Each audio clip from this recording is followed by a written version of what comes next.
Hi everyone, welcome to Making It Real. Today I'm here with Marcos Mendosa. Marcos, thank you for being on the show. Pleasure. And we're going to be discussing a very fun topic that I really love. So just a little bit more on Marcos. He is the founder and CEO of the Coachable Creators Agency, which is an agency that helps coaches and entrepreneurs create 6 sources of impact and 6 streams of income, which sounds awesome. Maybe you should start coaching me. His unique abilities involve lyricism, spoken word, and playing piano. And he's been featured on platforms such as Goalcast, Mind Valley Toronto, Tomorrow Today Culture, and Speaker Slam. And so without further ado, today we're going to be discussing the 4 critical steps to manifesting a vision into reality. And so before we dive into that, Marcos, for those, I think we're all familiar with, manifestation. But maybe before, if you could kind of prime us on what that topic even really means, so that we can, have context for it. So to keep it simple, I think it's just having a thought and having that thought become a reality and in your physical existence. And really that was my intention for what these 4 steps are. And I've always been so hesitant around like giving people the top 10 steps, the top 5 steps, the top 2 ways, the top 4, because I'm always like, it's so much more than those steps, right? But I learned that I can't complicate it because the listening that the world has of the opportunity that exists within growth and becoming something that they aspire to become, it must be broken down into bite-sized pieces for people to get a start. And my goal through sharing information is to give people enough insight that can trigger ambition, initiative, drive, inspiration, motivation, enough to activate those what I call internal resources, so that from there, if there is more work involved beyond those steps, they're already all in committed to discovering what those steps are. And they're already all in committed to realizing that they don't care how long it takes. They're just committed to the knowing that they now have a foundational structure and the internal resources that align with their external resources in order to become that which they have thought about as a process towards the manifestation of that which they have chosen to create in their lives, right? So I think to keep it really bite-sized, manifestation is taking an idea and transforming that idea into something that is real, a tangible experience that is seen, felt, heard, tasted, or experienced. Ultimately, taking an idea from the ether, the consciousness that exists, and then transforming it into something that can be experienced through the 5 or the 6 senses. Wonderful. Perfect. So let's say we're speaking with practitioners that either their, dream to manifest their vision into reality is, working with X number of clients, or maybe it is just actually launching their business. Maybe they're wrapping up nutrition school right now and they're like, okay, I want to, be the household name in nutrition, or I want to, create this health coaching program. Where do they start? I guess what's step 1? Okay, step 1. See, the funny thing about steps is that there's always a different step 1. Yeah. Right? Like a part of me felt like going back to the default to answer right away. I was like, okay, default, there's so many defaults. So I'll start with this. Consider that anybody watching this, you can default back to any step that is in alignment with what we have a formula called W5H. And W5H is the 6 questions that make every possibility a possibility. So who, what, when, where, why, and how. Now, if I was to flip that question back to Kiki and be like, let's just say, not a question, but let's just say I made a statement to you and I said, Kiki, as someone that is now going to, commit to this path that you're on, you're going to make $30 million in your first 6 months of business. Okay. What's the first question that you would ask me? How do I get started? That's right. 99.9999% of the people on the planet, when they are confronted or introduced to a possibility that either excites them or scares them, they start with the question, how? Now, those same 99.999% of the people, they also usually don't actually have the thought process or the energy or the initiative to actually answer that how. Instead, they ask how because it's a surface question and they've been programmed and conditioned to ask that. And then if they get confronted with the knowing that they don't know how or they think it's impossible, then from that how they do nothing. So with that said, to answer your question, here's what I suggest for all of you that are watching. Choose your question. Choose which question you want to start with. Which is the question that's going to inspire you to get started? Now, I'm going to give you some samples. Let's use W5H. W5H is who, what, when, where, why, and how. How, what I've come to learn, is how demands of us the instant and immediate knowing of the answers to who, what, when, where, why, and how simultaneously. And if you don't have the answers to all 6 questions from the initial sprout of that possibility, then you instantly trigger self-doubt, lack, some sort of scarcity that says, well, that's too big of a goal, or that's not possible, or I'm not ready for that, right? It instantly triggers that. So what I invite you all to consider is, as a first step, choose your question. If you were to say who do I have to become in order to become that which I have now committed or become inspired to become? Or you could say something like, who is going to benefit the most from this service or from this product or from this way of being or this opportunity? What can I do right now as one small step in order to get started so that I can take that leap and actually start to experience the momentum of my desires becoming a reality? When can I get started? 99.999% of the people say now.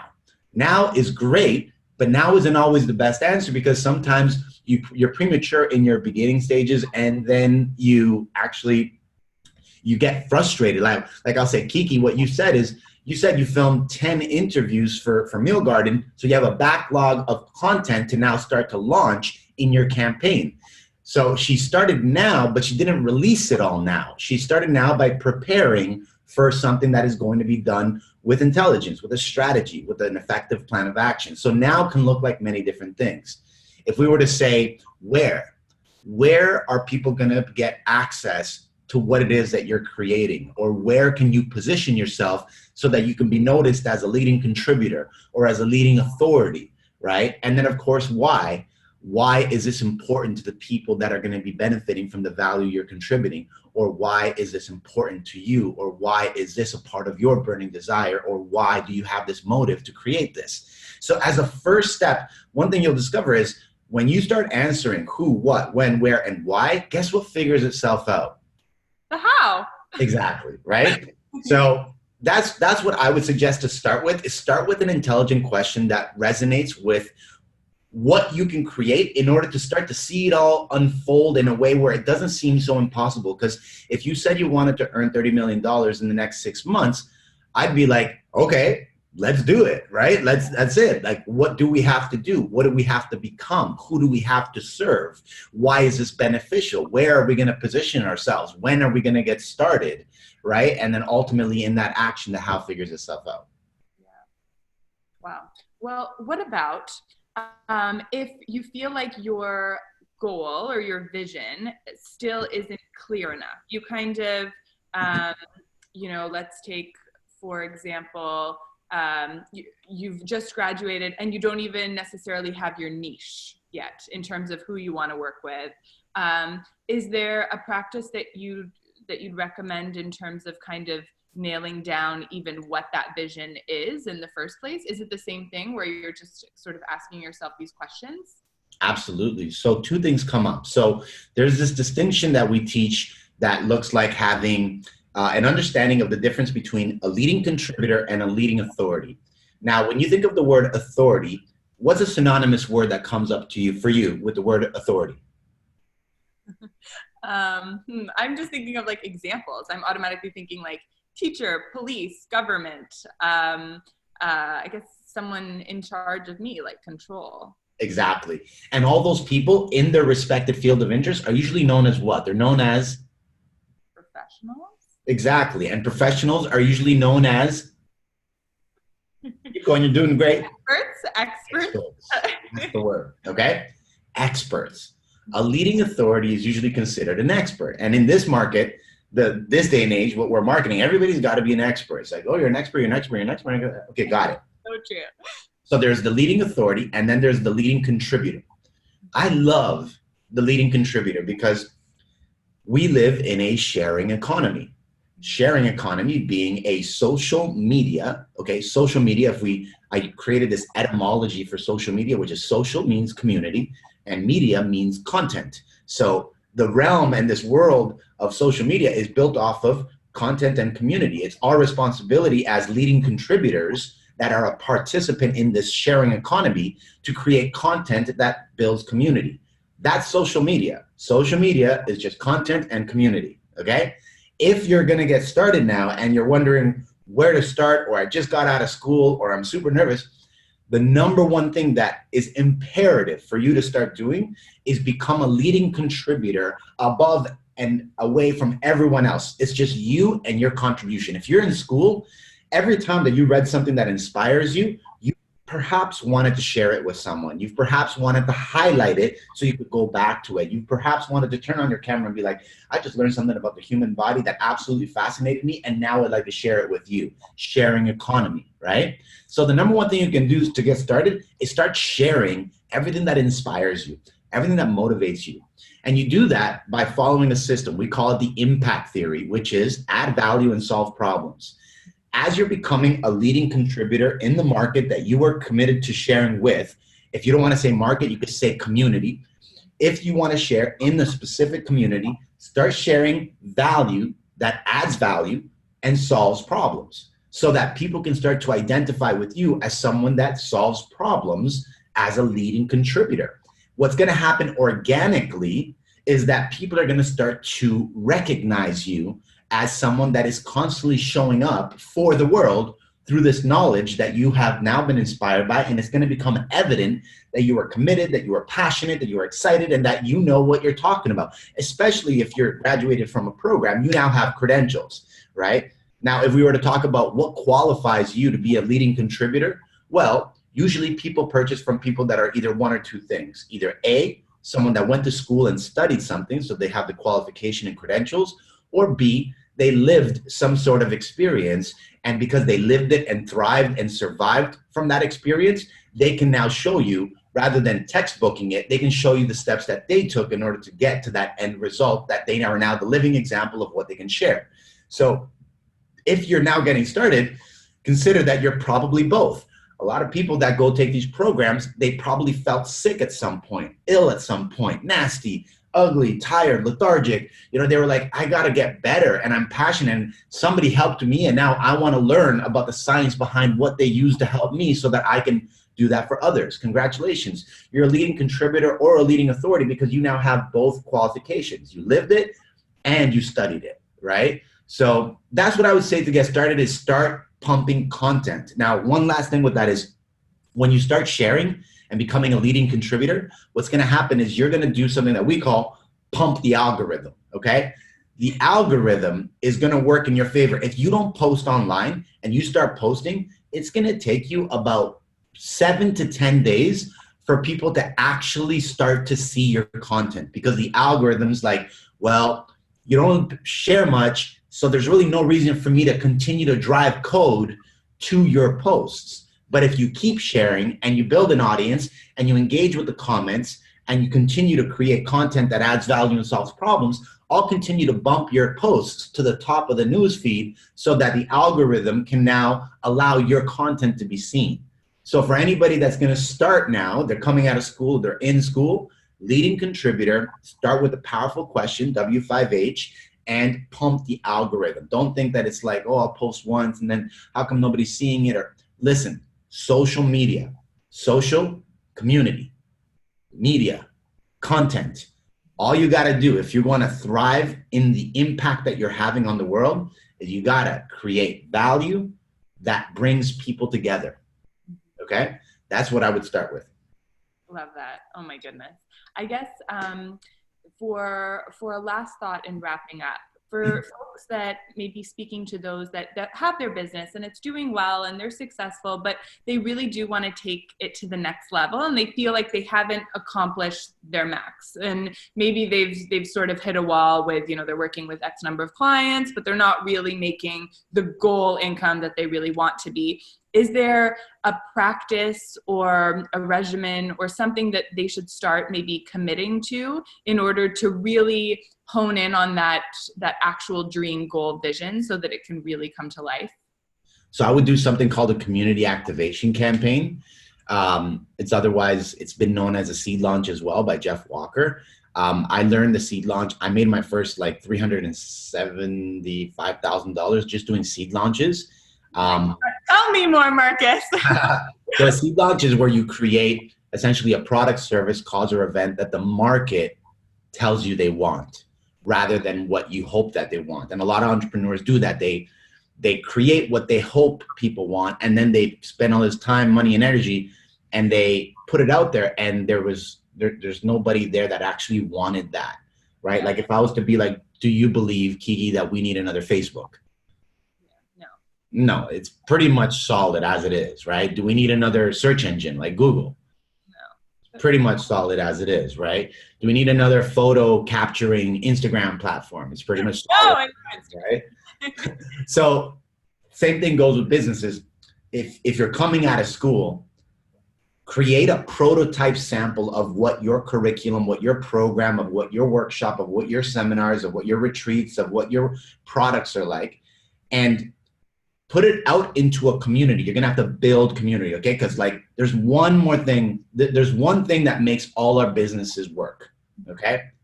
I wanna know just from you, you're not on the spot, but what comes to mind? There's only one thing that actually allows our businesses to work. What is it? And without it, we can't really thrive. Yeah. What is it? Community? Yeah, people, right? People. And so many people, so many entrepreneurs and practitioners are so focused on making it about themselves, what they lack, what they want, what they deserve, what they desire, the goals, the house, the money, the travel, the lifestyle. Biggest suggestion I can make to you is if you make your contribution to the world all about the world first, you're going to discover that your fulfillment and your clarity and your insights on what you're doing for the world is going to become a lot clearer, because what you're actually doing is you're collecting the data, which is feedback, opinions, and suggestions from the people that are going to be your customers, right? So create a prototype, sample it with all these different people. I suggest collecting 100 people through a 4 to 6 week time span. Collect the opinions, show them what that prototype is, ask them what it is that they like, hone in on what that prototype is, finish it, use their suggestions, use their opinions, ask them, what would you invest into this? What should I take out? Should it be 8 weeks or 16 weeks? Should I include meal plans or not, right? Get them to tell you, build it according to the suggestions, and then suggest it. Don't sell it, okay? Because then they're gonna be like, oh, so you just wanted my opinion so you can sell it back to me. Don't sell it. Suggest it back to the same people that helped you refine it at a discounted rate, so that then they feel welcome, they feel honored, they feel like they were a part of it. And when they participate in the experience of what you've produced, they can then feel like they want to share it with someone else, and you're likely to get a referral. And then referrals is where you're being sent all over the place because people know, like, and trust you, because ultimately people purchase off an emotional connection to what they're being inspired by. Logically, they understand tap, swipe. That's logic. We got that. Check how much I have. I don't have enough. How can I make this work? Emotionally, they're like, I don't care what it takes. I'm all in. This is something that I want, and this is something I deserve, and I'm going to make it work because this is something that I believe in. So referrals offer that to us. They offer us that know, like, and trust factor, and that only happens when you build community. So a product, a prototype, seed launch, community activation campaign. Create a product, service, a cause, or an event that has the market tell you that they want it, and then refine it and then suggest it back to the same people that helped you build it, right? That way you're not investing all your resources with this, oh, fuck, this is make or break. If I don't do it, then, I'm going to fail and, and I'm screwed. I'm going to lose all my money. It's like, no, use the most important resource that you have, which is the people in your community that you're adding value and solving problems to. Speak to them, engage with them, have calls with them, do Zooms with them, do voice notes with them, type to them. It is without the people, none of us have a thriving business. So if you're going to ask for a lot from the world as an entrepreneur, then you better be prepared to give just as much, if not more, back to the world for what it is that you're asking for. Oh my God, that is the perfect note to end on. Thank you so much, Marcos. That was really, really inspiring. For people that want to connect with you and learn more about the Coachable Creators Agency, would you mind sharing your socials and how they can find you? Yeah, so before I go, because we said we were going to talk about the 4 steps to manifesting your vision. So I'm just going to say what those 4 steps are. Beautiful. Number one. They can find it probably in your content. Well. Yeah, well, I just made a video on it this week. So add me on Facebook, Marcos Mendoza, right? Instagram at I am Marcos Mendoza. But if you want to get in contact directly, just shoot me a text, 647-455-3306. I want to talk. I like the interpersonal connection. Email feels like it gets lost somewhere. Like if you're inspired, touched, moved at all, and you want to connect, then just text me. Like, we're people, let's talk, right? Like, it's so simple, right? But yeah, real quick, take a stand, show up, play a big game, and get the fuck out of your own way. Four steps, 4 pillars, okay, to manifesting your vision. Take a stand for something that's going to change the world. Show up unlike ever before. That means discipline.